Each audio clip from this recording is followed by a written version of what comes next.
Skandal suap kasus CPO Wilmar CS terungkap, Ketua PN Jakarta Selatan dan Panitera jadi tersangka.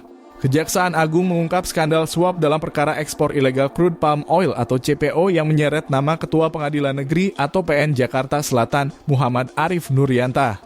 Ia resmi ditetapkan sebagai tersangka bersama 3 orang lainnya oleh penyidik Jaksa Agung Muda Tindak Pidana Khusus pada Sabtu 12 April 2025. Selain Arif, tersangka lain yakni WG, Panitera Muda PN Jakarta Utara yang sebelumnya bertugas di PN Jakarta Pusat, serta 2 kuasa hukum perusahaan CPO, Marcella Santoso alias MS dan AR. Penyidik Jampitsus menetapkan 4 orang tersebut sebagai tersangka karena ditemukan bukti cukup terjadi tindak pidana korupsi berupa suap atau gratifikasi di Pengadilan Negeri Jakarta Pusat. Ungkap Direktur Penyidikan Jampitsus, Kohar, dalam konferensi pers di Gedung Kejaksaan Agung. Kasus ini terkait dugaan suap senilai 60 miliar rupiah yang diberikan MS dan AR kepada Hakim Arif melalui WG.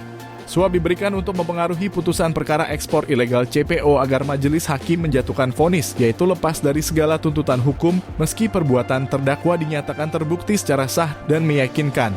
Pemberian dalam pengurusan dimaksud agar majelis hakim mengurusi putusan, jelas Kohar.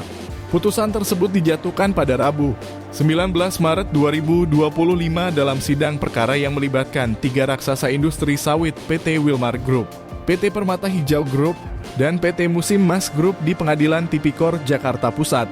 Dalam tuntutan sebelumnya, ketiga korporasi itu dituduh melakukan ekspor ilegal CPO dan merugikan negara hingga puluhan triliun rupiah. Jaksa menuntut mereka membayar uang pengganti sebesar 17,7 triliun rupiah dan denda kumulatif 3 miliar rupiah serta penutupan operasional perusahaan selama maksimal 1 tahun.